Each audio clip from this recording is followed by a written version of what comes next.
going on, everybody? Welcome back to the channel. So as prep for our trip to Colorado, which if you've seen our last video and the video that's coming up this Thursday, you'll know that we're in Colorado to attend the Explorist Life Solar Summit up in Steamboat Springs. But prepping for that, we got our other RV, our 24-foot Mercedes Sprinter out, and we're running through the systems, making sure everything works. And we noticed that the water pump was staying on, even though down here on our Firefly system, there's a button that you can hit for, turn the water pump on or off, which is simply a relay that's somewhere behind this nightmare. And it's not working. So just to be on the safe side, I went ahead and I'm using a physical two-way switch, a single pole switch. And that way I can just put that in line. You turn this on real quick, turn on the light. And down here inside is your SureFlow. And then right here, these wires right here are the wires that are the main 12 volt and the signal wires that go to the relay. So all I did was I snipped the red wire and I put one line going into one side of the switch, and then the other side of that red line was going into the back of the motor itself. I'm hooking that to the other side of the switch. So now no matter what condition it's in, if I flip that switch off, nothing works. And just to kind of show you what I'm talking about and how simple this is, I'm going to go ahead and turn on my battery system. Flip that over to use. And I've got my little switch hooked up and it's in the off position. Now we'll bring everything on. It's still on. Now I come down here and there you go. Flip it back off. Water is now off. So as you can see, it's a pretty simple way to verify that your system is running the way you want it to, and that your pump's not running all the time, because you don't really want that either. So it's just a quick little how-to, and we'll see you once we get back from our show. Now I see Julia's in here now, and she is folding things. I got some new shirts for our trip for my work. She's in there folding everything to make it look pretty. And wanted to show you guys real quick what this looks like all now that it's done. And there's the switch all mounted up. Everything's all cleaned up. So Julia, what do you think about the idea of having a new water pump switch and it actually doing what we want it to do? It's fantastic. Yeah. It won't run even though it's off. Exactly. Yeah, we don't want to damage the thing, when the problem we were running into is we do use this vehicle as a daily driver sometimes, and if we empty all the water out of it, we don't want the pump trying to run and prime because it'll ruin the pump. So this way we can physically kill it and make sure that it's not running. So that's it for this video, guys. We got some catching up to do here to get ready for our trip. And we'll see you when we get back. We will be recording a lot of video while we are there. And Julia's going to try and record what she can at the summit. And so hopefully we'll be able to put something together of our trip out there and some stuff from the summit. So there may be 2 different videos that we can get out of it. Who knows? So stay tuned. And don't forget to like and subscribe and click the notification bell. Leave us some comments. You can also get our contact information is actually in our bio of the YouTube channel, so you can actually email us directly as well. Since YouTube is deprecating the whole getting notifications when people make comments and when you reply to said comments. Yes, we really apologize on that, where we've seen a couple people that have left comments and we didn't get notified on it. So 9 days later. So we went back and now we're actually checking those things, and we've got it turned on in our mobile app, which is the only way you can actually get notified now is in the mobile app. Yeah. But yeah, if you don't see us getting a reply to you, make sure you go out there and send it to us through email, and we'll make sure we get you a response, guys. So stay tuned.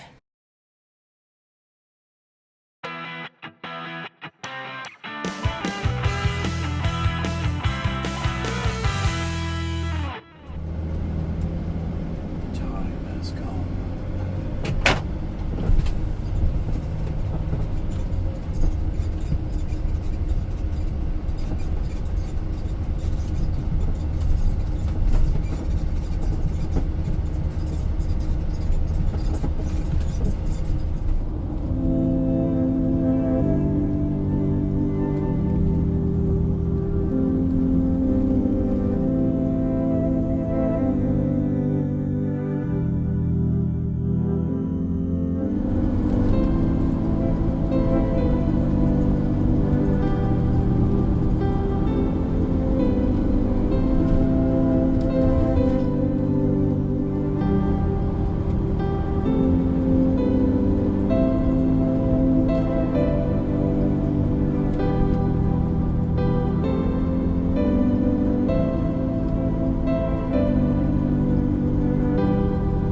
good reason. Yeah.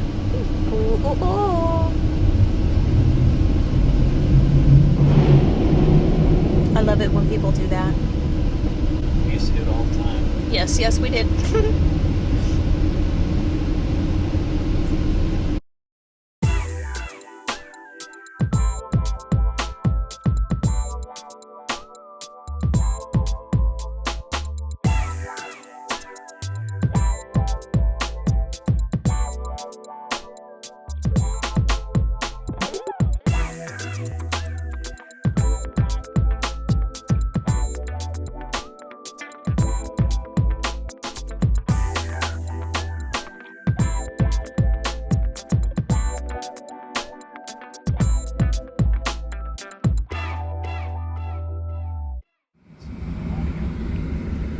What's up, my main man?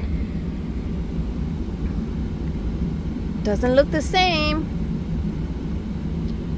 We're in a different place.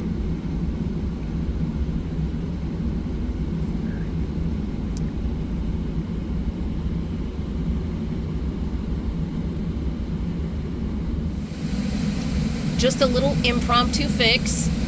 We were enjoying the breeze and we let it get a little too warm. This particular Cool enough. inverter, Xantrex, not exactly the best on the market. It's sufficient to do what we do in this vehicle, but it overheated. All of our 120 died. Yeah. So the problem is design here, folks. When they built this, there's a port on the one side of the bench that's supposed to let air in. And then over here is my exhaust. I have one at the top, one at the bottom. The problem is there's nothing drawing air in, and when you deploy the bed, your only air inlet is way up here at the foot of the bed, and you're relying on stuff to come in here. It's even better in the winter when you're running your furnace because you've got heat here and heat right there. So you've got surrounding this by heat. So every time this thing trips, I basically have to open it up, blow my AC vents down onto here to cool it down, which it is, and then I have to go over and I have to shut all the power off to reset the breaker internally, and then turn it back on. And now everything's running fine. Yeah. Now, usually it happens only once a trip, so as long as I keep it cool, it should never happen again. So no more enjoying the breeze until we get a little farther west. Well, no, tonight it's supposed to be. There it goes. It's off now. So basically, since the sun is beating on this side of our van, And let all the heat in. it was just exacerbating the situation. Yeah. So tonight it's supposed to be in the 50s.